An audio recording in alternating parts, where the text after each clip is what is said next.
तुम्हारा next question क्या है? Which aqueous solution has higher concentration 1 molar और 1 molar of same solute.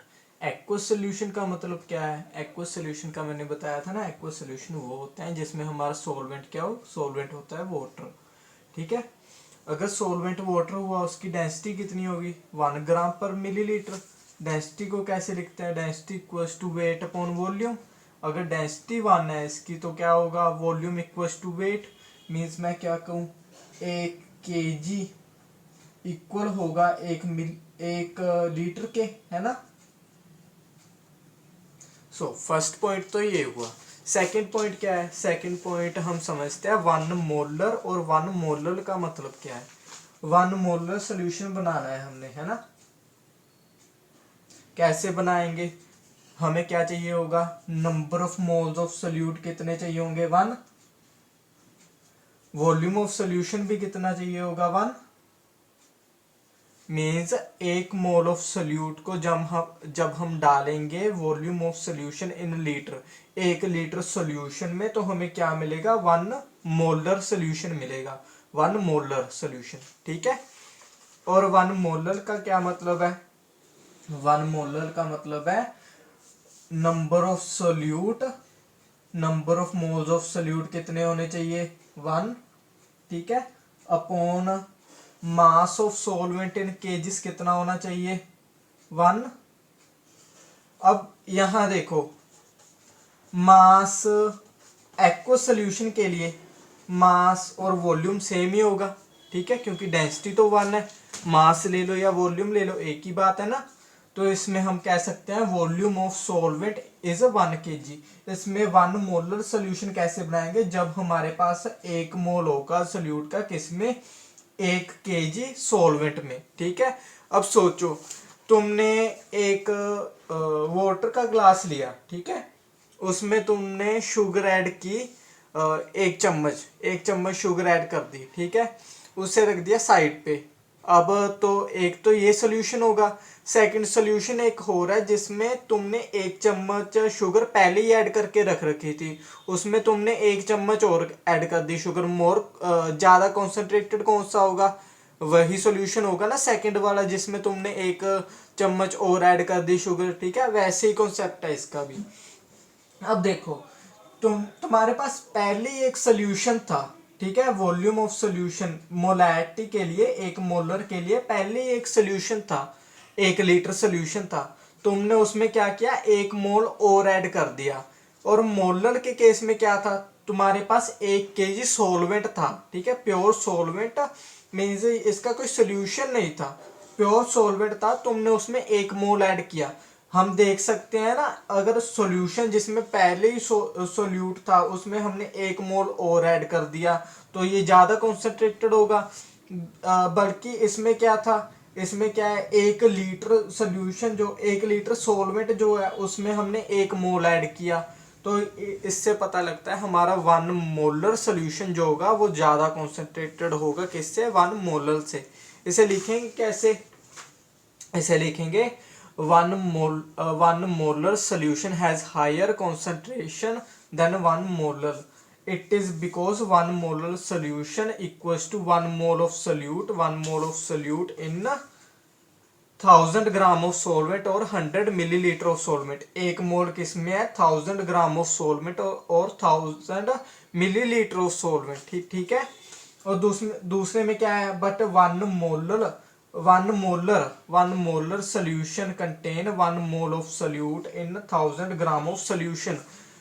1 molar solution में क्या है? उसमें हमारा 1 मोल किसमें है? 1000 ग्राम ऑफ और 1000 मिलीलीटर ऑफ सोल्यूशन, ठीक है।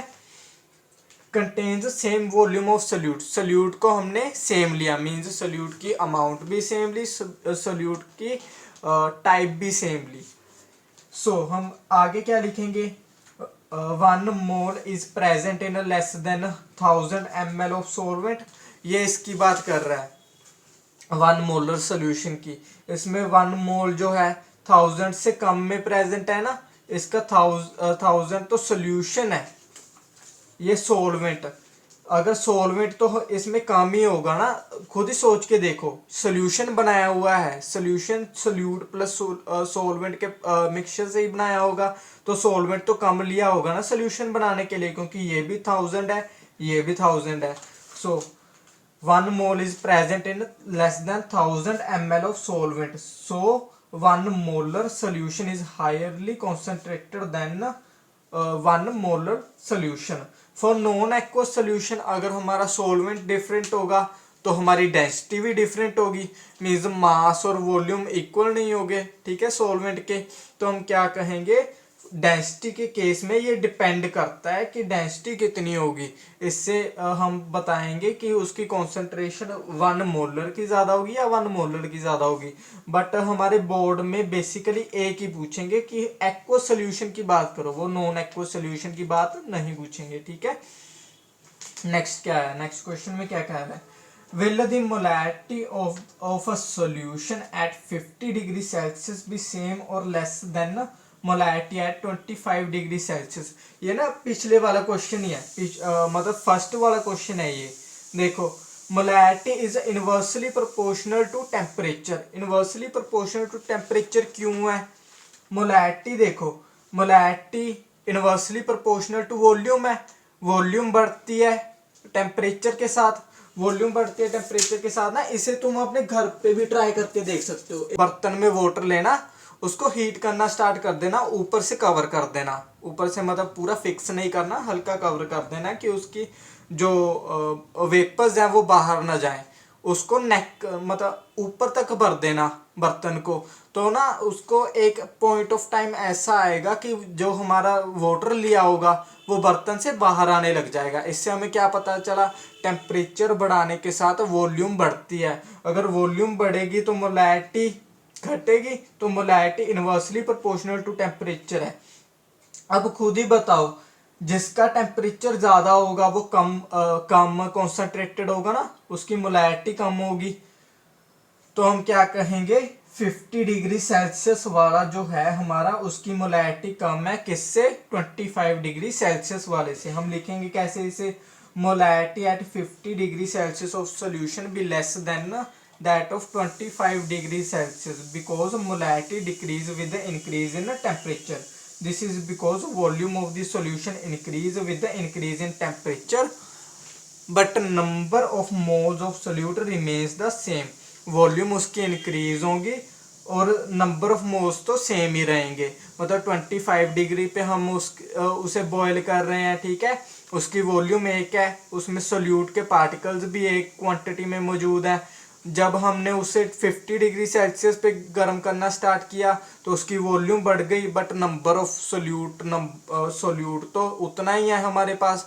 तो हाईली मतलब मोलैरिटी किसकी ज़्यादा होगी, वो उसकी उस सोल्यूशन की मोलैरिटी ज़्यादा होगी जो कम टेम्परेचर पे बॉयल हो रहा है, ठीक है। सो हम क्या कहेंगे, 25 डिग्री सेल्सियस वाले सोल्यूशन की ज़्यादा मोलैरिटी होगी 50 डिग्री सेल्सियस वाले सोल्यूशन से। कुछ टर्म्स हैं, ये न्यूमेरिकल में बहुत यूज होते हैं, न्यूमेरिकल मैं इसके आगे कराऊंगा। हम टर्म्स को देखते हैं, टर्म्स क्या कह रहे हैं हमें। First of all, standard solution कौन से होते हैं, a solute whose normality is known. Solute, यहाँ ना सोल्यूशन आना था, a solution whose normality is known, जिसकी नॉर्मेलिटी हमें दी होगी, ठीक है। ये हम ना टाइट्रेशन करते होते हैं, आपके इस सिलेबस में शायद आएगी। टाइट्रेशन में ना हमें एक सोल्यूशन दिया होता है स्टैंडर्ड सोल्यूशन, उसकी हमें ना नॉर्मेलिटी बता दी होती है, अभी इसकी नॉर्मेलिटी इतनी है, ठीक है, उसे कहते हैं हम स्टैंडर्ड सोल्यूशन, जिसकी नॉर्मेलिटी हमें पता हो। आगे आगे सेंटीनॉर्मल सोल्यूशन, सेंटीनॉर्मल सोल्यूशन वो होते हैं a solution whose normality is n/100। Decinormal solution, a solution whose normality is 1/10। जब किसी सोल्यूशन की नॉर्मेलिटी n/10 होती है, n/10 उसे क्या कहते हैं, डेसिनॉर्मल सोल्यूशन। अब ना एक रिलेशन है, मोलैरिटी का नॉर्मेलिटी के साथ क्या रिलेशन होता है, molarity into balance factor equals to normality. इसको ना याद कर लेना। इसके टाइप के हमें अगर वो बताए न्यूमेरिकल आए, न्यूमेरिकल में हमें कहा हो कि मोलैरिटी पता करो, तुम्हें नॉर्मेलिटी दी हुई है, ठीक है, सोल्यूशन की, तो हम कैसे पता करेंगे? Suggest the molarity of a solution if its normality is 0.2 n and the solute is dibasic और ट्राइबेसिक एंड ट्राइबेसिक। दो केस है। फर्स्ट केस में क्या होगा, देखो मोलैरिटी को कैसे लिख लेंगे, molarity n upon balance factor. Dibasic के लिए बैलेंस फैक्टर होता है 2। डाई से पता लग रहा है, ठीक है, डाई से बैलेंस फैक्टर होगा 2। हम नॉर्मेलिटी को किससे डिवाइड कर देंगे, 2 से। इसकी मोलैरिटी कितनी आ गई सोल्यूशन की, 0.1। अब ट्राई बेसिक को अगर molarity equals to 0.2 divided by 3, tri से पता लग रहा है कि 3 है, पता लग रहा है कि 3 है। 0.2 डिवाइडेड बाय 3, मोलैरिटी किसके इक्वल आ गई, 0.6667, ठीक है। What is molarity of pure water, pure water की मोलैरिटी क्या होगी, ये भी एक न्यूमेरिकल है, काफी टाइम पूछा जाता है। Let volume of water 1000 millilitre, हमने वॉल्यूम क्या ले ली वाटर की, 1000 millilitre. Molarity number of moles of solute upon volume of solution in millilitre into 1000, same formula हम जैसा लगाते होते हैं, ठीक है। Number of moles of solute, कितने number of moles of solute कैसे निकालते हैं, weight of solute upon molecular weight. Water का मोलिक्यूलर वेट कितना कितना होता है, 18, ठीक है।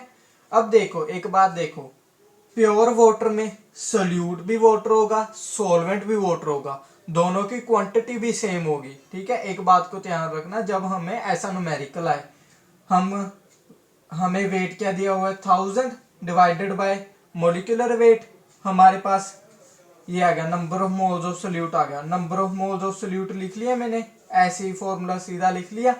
वॉल्यूम ऑफ सोल्यूशन कितनी दी हुई है, 1000 into 1000, volume of solution 1000 into 1000, ये इससे कट जाएगा, इसे डिवाइड करेंगे कितना आ जाएगा, हमारे पास मोलैरिटी कितनी आएगी, 5.5 प्योर वाटर की मोलैरिटी।